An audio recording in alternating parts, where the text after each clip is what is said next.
마지막 절까지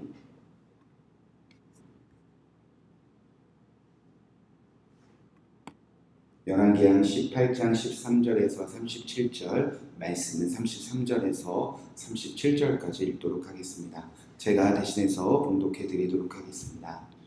민족의 신들 중에 어느 한 신이 그의 땅을 아수르 왕의 손에서 건질 자가 있느냐? 하맛과 아르밧의 신들이 어디 있으며 스발 와임과 헤나와 아와의 신들이 어디 있느냐? 그들이 사마리아를 내 손에서 건졌느냐? 민족의 모든 신들 중에 누가 그의 땅을 내 손에서 건졌기에 여호와가 예루살렘을 내 손에서 건지겠느냐 하셨느니라. 그러나 백성이 잠잠하고 한마디도 그에게 대답하지 아니하니 이는 왕이 명령하여 대답하지 말라 하였음이라. 이에 hil기야의 아들로서 왕궁 내 책임자인 엘리야김과 서기관 셈나와 아삽의 아들 사간과 요아가 옷을 찢고 히스기야에게 나아가서 랍사게의 말을 전하니라. 아멘. 살아계신 하나님의 말씀입니다. 오늘은 열왕기하 18장 13절에서 37절까지 말씀을 나누며 옷을 찢는 마음이라는 말씀 제목으로 함께 기도하도록 하겠습니다. 오늘 말씀은 남유다 히스기야 왕 때 아수르 왕 사네림이 유다 땅에 쳐들어와 유다의 모든 견고한 성읍을 점령했을 때 벌어진 일입니다. 아수르 왕이 유다를 점령했을 때 하나님을 경외하던 왕으로 소문났던 히스기야, 그럼에도 불구하고 상황이 얼마나 위급하고 상황이 얼마나 어려웠는지 그렇게 하나님을 경외하던 히스기야도 하나님을 찾고 하나님을 부르짖는 것이 아니라 스스로 문제를 해결해 보려고 발버둥치기 시작합니다.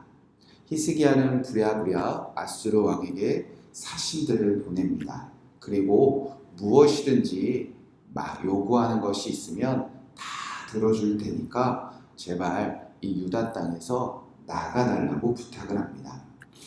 그러자 아수르 왕은 은 300달란트와 금 30달란트를 내놓으라고 합니다. 유다 왕 히스기야 왕은 얼마나 급했는지 그가 사랑했던 여호와의 성전 그 안에 금과 은을 다 벗겨내 아수르 왕에게 갖다 내어주기 시작합니다.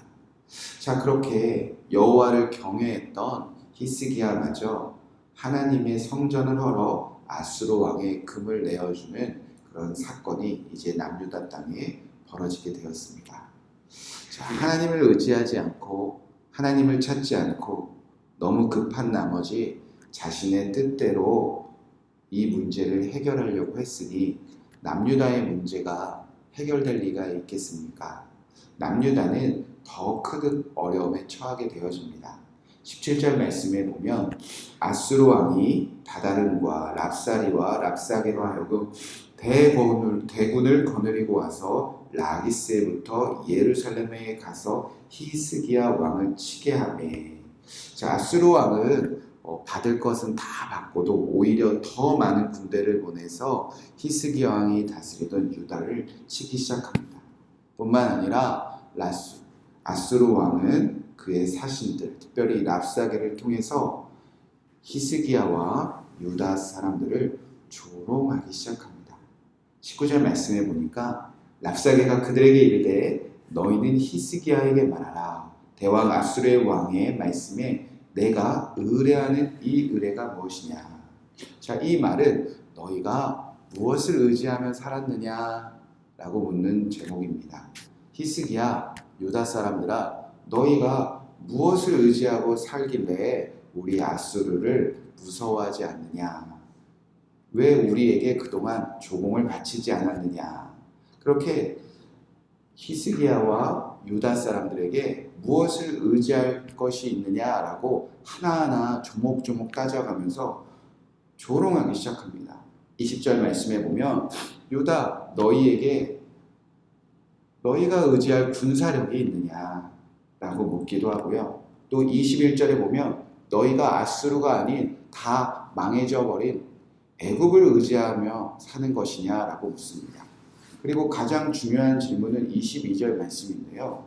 너희가 내게 이르기를 우리는 우리 하나님 여호와를 의뢰하노라 하리만은 히스기야와 그들의 산당들과 제단을 제거하고 유다 왕 예루살렘 사람에게 명령하기를 예루살렘 이 제단 앞에서만 예배하라 하지 아니하느냐 하셨나니 너희가 여호와 의지하며 사는 거냐? 라고 묻습니다. 이 질문은 너희에게 의지할 군사력도 너희가 의지할 애국 땅도 너희가 의지한다는 그 여호와도 뭐하고 있느냐라는 조롱 섞인 질문입니다. 자, 그렇게 랍사게 이 아수르의 조롱에 하나님의 백성들이라면 어떻게 대답해야 합니까? 우리는 군사력도 애굽도 의지하지 않습니다. 우리는 오늘도 우리가 예배하는 만군의 여호와만 의지합니다. 마땅히 이렇게 대답해야 도우실 수 있는 것 아닙니까? 하나님이 이들을 긍휼히 여기실 수 있는 것 아닙니까? 그러나 유다 사람들은 침묵하기만 합니다. 그러자 23절, 25절부터 랍사게는 계속 조롱합니다. 너희는 아무것도 없지 않느냐. 랍사게의 조롱은 계속되어집니다. 랍사게는 유다를 향하여 히스기야 왕에게 속지 말라. 너희 왕은 너희를 구원하지 못할 것이다. 그리고 랍사게의 최고의 조롱은 어디서 절정을 이루느냐. 32절, 35절에서 계속되어지는데 특별히 35절에 이렇게 기록되어져 있습니다. 민족의 모든 신들 중에 누가 그의 땅을 그 손에서 건졌기에 여호와가 예루살렘을 내 손에서 건지겠느냐 하셨느니라. 너희가 아무리 의지한다는 그 하나님도 너희를 아수르 왕 손에서 건져낼 수 없으니 하나님에게도 속지 말라고 랍사게는 히스기야와 유다의 모든 백성들을 조롱하기 시작합니다. 자, 남유다는 그렇게 끔찍한 위기에 처하게 되었습니다. 우리도 살다 보면 이런 상황을 만날 때가 있습니다. 급한 문제, 너무나 다급한 상황에 하나님을 경외하는 우리도 히스기야처럼 여호와를 찾지 않고 우리 스스로 문제를 해결하려고 할 때가 있습니다. 그래서 상황은 더 나빠질 때가 얼마나 많이 있습니까? 그때 주변에서는 여호와를 경외하는 자들을 조롱합니다. 너희가 하나님을 의지해서 달라진 게 무엇이 있느냐? 너희가 의지하고 너희가 예배한다는 하나님도 너희를 구원하지 못하고 있지 않느냐? 그런 조롱과 그런 비웃음에 우리가 빠져 있을 때가, 만날 때가 얼마나 많이 있습니까? 자, 그런 조롱에, 그런 비웃음에 우리는 어떻게 해야 하는 것입니까? 오늘 말씀에 보면 우리가 해야 될 반응은 바로 이것입니다. 37절의 말씀에 보니까 이에 힐기야의 아들로서 왕궁 내의 책임자인 엘리야김과 서기관 셈나와 아삽의 아들 사간과 요아가 옷을 찢었다 이렇게 기록되어져 있습니다. 하나님을 의지하지 말라. 하나님은 너희를 구원하지 못할 것이다. 라는 이 조롱에 히스기야가 보낸 사신들은 옷을 다 찢었습니다. 마음에 분통이 터졌다는 것입니다.